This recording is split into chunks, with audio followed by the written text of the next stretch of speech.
पुराने जमाने की बात है। दूर किसी गांव में एक किसान रहता था जिसका नाम फजलदीन था। फजलदीन अपनी बीवी के साथ एक कच्चे मकान में रहता था। फजलदीन बहुत मेहनती और सादा इंसान था। वो सारा दिन खेतों में काम करता, कभी हल चलाता तो कभी खेतों को सींचता, और जो कुछ फसल से हासिल होता उससे अपने घर का गुजर बसर चलाता। उनके घर में सब कुछ था, महज एक ही चीज की कमी थी, और वो थी औलाद का ना होना। उनके यहां कोई बच्चा नहीं था। फजलदीन और उसकी बीवी इस बात से बहुत परेशान रहते थे और हर वक्त अल्लाह से दुआ करते थे कि उन्हें औलाद का सुख मिले।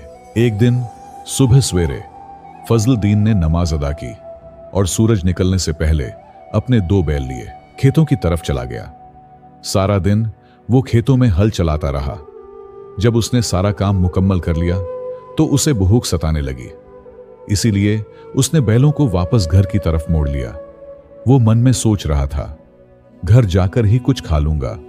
वो एक मटर के खेत के पास से गुजरा।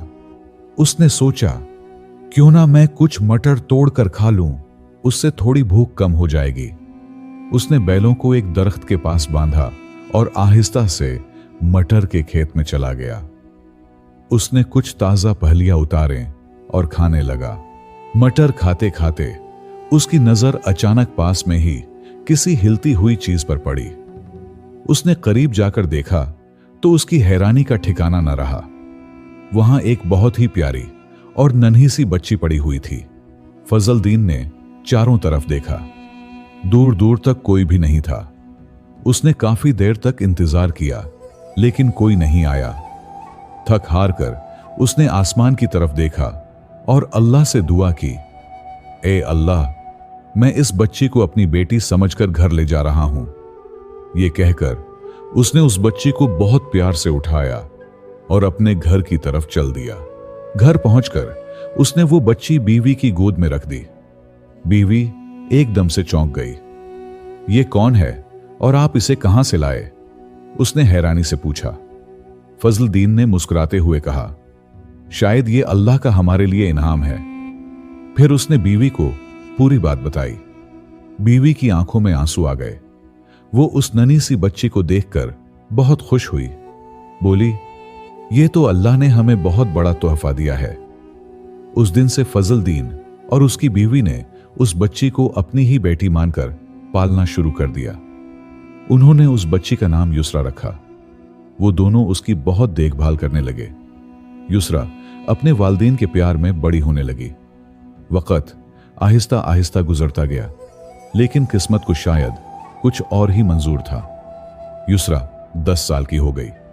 एक दिन फजलदीन और उसकी बीवी रोज की तरह अपने खेत में काम करने गए। उस दिन युसरा घर पर तन्हा थी। फजलदीन और उसकी बीवी अपने आप में ही मगन खेत में काम कर रहे थे। अचानक खेत से एक जहरीला सांप निकला। उसने दोनों मियां बीवी को एक एक करके डस लिया। खेत सुनसान था, दूर दूर तक कोई नहीं था जो उनकी मदद कर सके। फजलदीन और उसकी बीवी तड़प तड़प कर वहीं मर गए। जब युसरा को यह खबर मिली तो उसे बहुत बड़ा सदमा लगा। वो बुरी तरह रोने लगी। उसके वालिदैन नहीं रहे थे, अब वो अकेली हो गई थी। लेकिन युसरा के पड़ोसी, जो उसे बहुत प्यार करते थे, उन्होंने उसकी देखभाल करने का फैसला किया। उन्होंने उसका अपनी बेटी की तरह ख्याल रखा। युसरा आहिस्ता आहिस्ता बड़ी और जवान हो गई और गांव वालों ने उसकी शादी एक अबरार नामी कोतवाल से कर दी। अबरार का भी कोई खानदान नहीं था। शादी के कुछ दिनों बाद ही अबरार को अपने काम पर वापस जाना पड़ा। अबरार ने युसरा को वापस उसके मैके छोड़ दिया। वक्त उसी तरह गुजरता रहा। एक दिन युसरा अपनी सहेलियों के साथ गांव के कुएं पर पानी भरने गई। कुएं के पास एक ऊंची दीवार थी जिसके पीछे एक चोर छुपकर बैठा था। वो गांव में किसी घर में चोरी करने के लिए आया था, लेकिन सही मौका ढूंढ रहा था।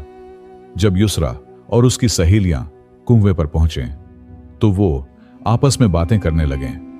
हर कोई अपने खानदान की बातें बता रहा था, कोई अपने भाई की तो कोई अपने मां बाप की। ये सब सुनकर युसरा का मन उदास हो गया।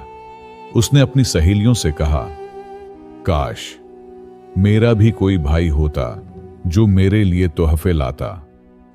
दीवार के पीछे बैठा चोर ये सब सुन रहा था। वो बहुत चालाक था। उसने युसरा की बात सुनी और उसके दिल में एक ख्याल आया। उसने सोचा कि वो युसरा को धोखे से अपने साथ ले जाएगा। जब सब सहेलियां अपने अपने घड़े भरकर वापस जाने लगे तो चोर चुपके से युसरा का पीछा करने लगा। जब युसरा घर में दाखिल हुई तो चोर ने वो घर ज़हन नशीन कर लिया और फिर वापस अपने गांव चला गया। कुछ दिनों बाद चोर ढेर सारा सामान लेकर युसरा के गांव वापस आया। वो गांव वालों से पूछने लगा, क्या आप युसरा का घर जानते हैं? गांव वालों ने सोचा कि ये शायद उसका कोई रिश्तेदार होगा, क्योंकि उसके पास बहुत सारा सामान था। उन्होंने उसे युसरा का घर दिखाया। चोर ने दरवाजा खटखटाया। युसरा ने दरवाजा खोला और सामने एक अजनबी आदमी को देखकर हैरान रह गई। आप कौन हैं? युसरा ने पूछा। चोर ने मुस्कुराते हुए कहा, मैं युसरा का भाई हूं और मुझे उससे मिलना है। यह सुनकर युसरा को अजीब लगा। उसने कहा, मैं ही युसरा हूं, लेकिन मेरा तो कोई भाई नहीं है।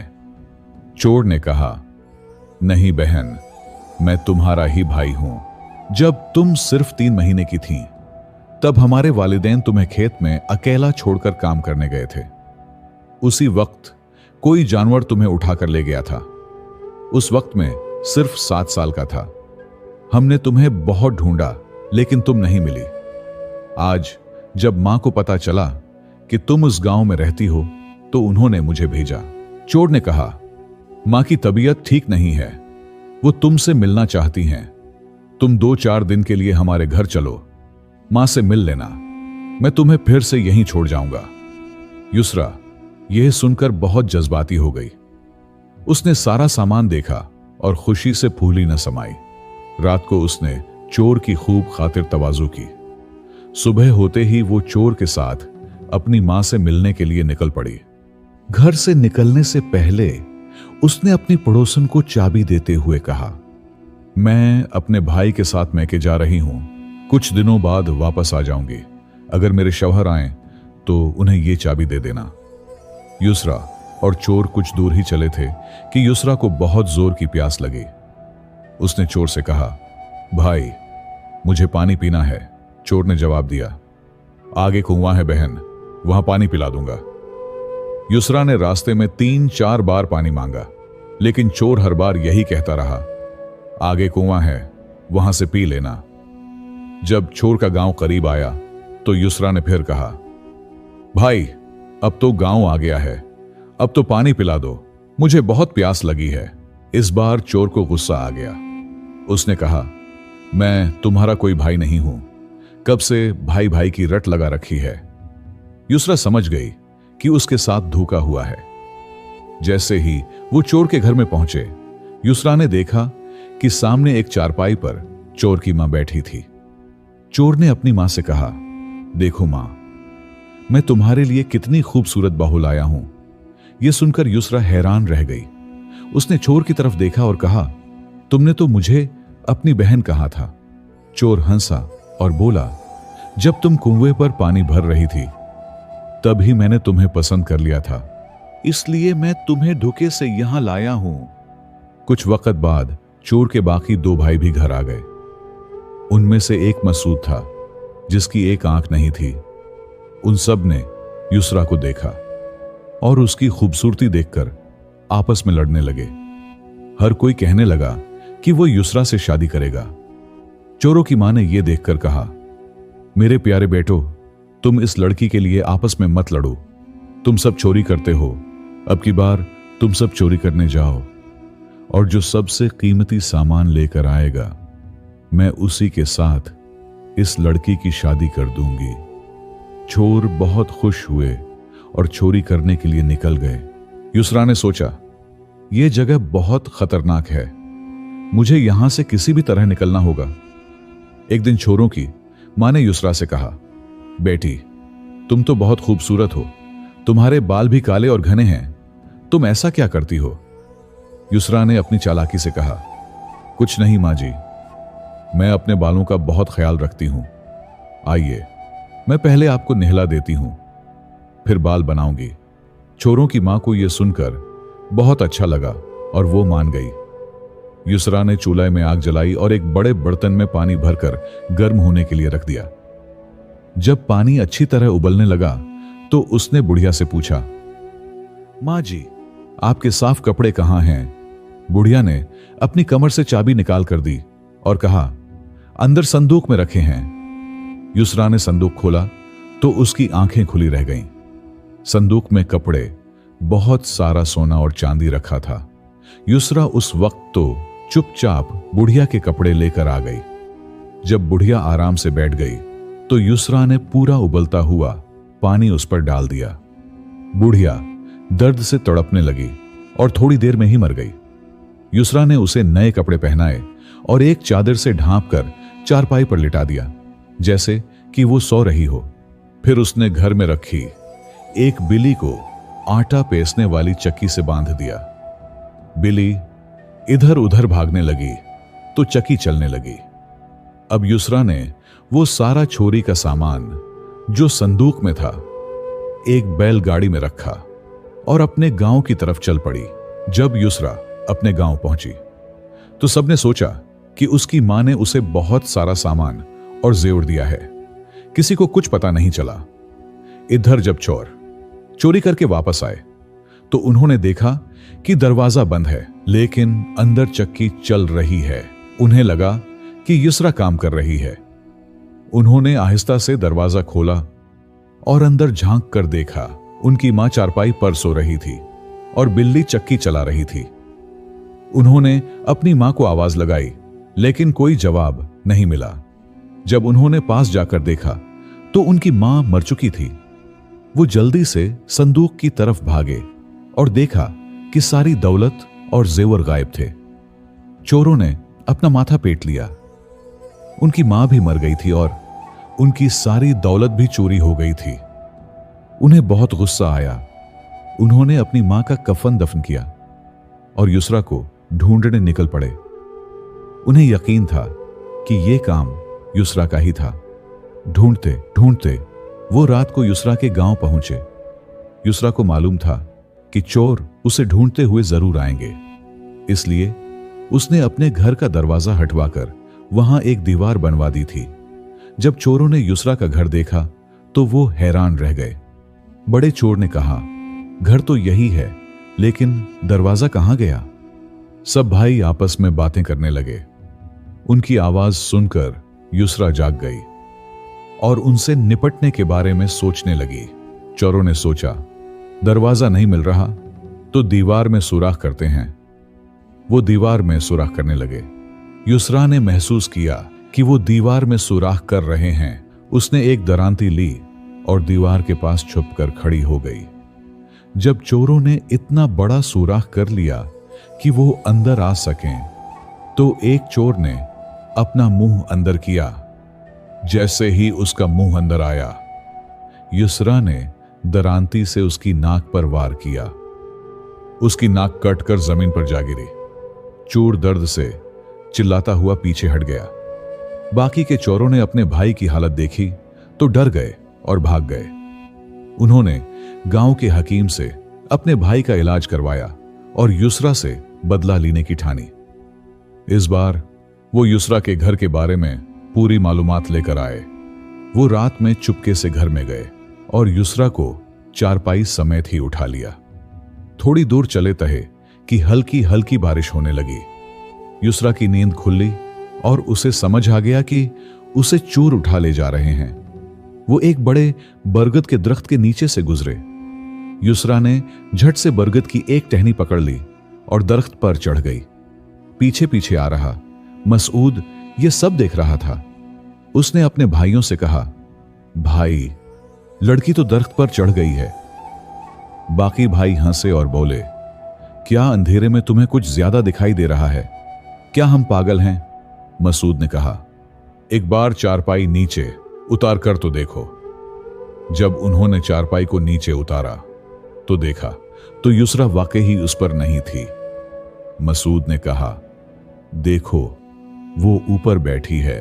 बाकी छोरों ने कहा, अगर तेरी नजर इतनी तेज है तो ही ऊपर चढ़ जा और उसे नीचे फेंक दे। मसूद ऊपर चढ़ने लगा। जैसे ही वो युसरा के पास पहुंचा, युसरा ने उसके मुंह पर एक ऐसी जोरदार लात मारी कि उसकी जबान दांतों के बीच आ गई। वो धड़ाम से नीचे गिरा। उसकी जबान कट चुकी थी, उसलिए वो कुछ बोल ना पाया। बाकी भाई डर गए और भाग गए। जब वो आगे पहुंचे और मसूद की काटी हुई जबान देखी तो वो बहुत परेशान हुए। उन्होंने फिर से हकीम से इलाज करवाया। जब मसूद ठीक हो गया तो वो तीनों फिर से युसरा के घर आए। उन्होंने देखा कि युसरा गहरी नींद में सो रही है। वो आहिस्ता आहिस्ता अपना चोरी हुआ सामान एक गठरी में बांधने लगे। युसरा की नींद खुली और उसने सब कुछ देख लिया। वो एक धारदार कुल्हाड़ी लेकर दरवाजे के पीछे छुप गई। जैसे ही चोर एक एक करके सामान लेकर बाहर निकलने लगे तो युसरा ने कुल्हाड़ी से एक एक करके सबको मार गिराया। फिर उसने सब चोरों को एक जैसी चादरों में बांधा और 3 गठरियां बना दें। अगले दिन जब वो फकीर युसरा के घर के सामने आया तो युसरा ने उससे पूछा, बाबा जी, आप पूरे दिन में कितने पैसे कमा लेते हैं? फकीर ने कहा, बेटी, मैं तो बस 50 से 60 रुपए ही कमा पाता हूं। युसरा ने कहा, बाबा जी, मेरे पास एक जादूगर है जो मुझे बहुत परेशान करता है। आज मैंने बड़ी मुश्किल से उसे पकड़कर एक गठड़ी में बांध दिया है। अगर कोई ऐसी जगह है जहां से ये वापस ना आ सके और आप उसे वहां फेंक दें तो मैं आपको 500 रुपए दूंगी। फकीर के दिल में लालच आ गया। उसने कहा, लाओ, मैं इस जादूगर के बच्चे को अभी नदी में फेंक कर आता हूं। फकीर ने पहली गठरी उठाई और उसे नदी में फेंक कर 500 रुपए लेने वापस आया। लेकिन युसरा ने उसे दूसरी गठरी दिखाते हुए कहा, देखा बाबा, मैंने कहा था ना कि उसे ऐसी जगह फेंकना जहां से ये वापस ना आ सके। ये तो फिर आ गया। फकीर हैरान रह गया। उसने फिर गठरी उठाई और सोचा कि अब वो उसे और भी गहरी जगह में फेंकेगा। वो गठरी को फेंककर वापस आया तो युसरा ने तीसरी गठरी उसके सामने रख दी। जब वो तीसरी बार गठरी फेंकने गया और उसे फेंककर वापस लौट रहा था तो उसने देखा कि एक दरवेश नदी में नहाने के बाद अल्लाह अल्लाह करते हुए घर की तरफ जा रहे हैं। फकीर ने सोचा, लगता है यही वो जादूगर है जो बार बार वापस आ जाता है। उसने दरवेश को पकड़ा और उसे भी नदी में फेंक दिया। अब वो युसरा के पास आया और बोला, बेटी, अब वो जादूगर कभी वापस नहीं आएगा। युसरा ने उसे 500 रुपए दिए और रुखसत कर दिया।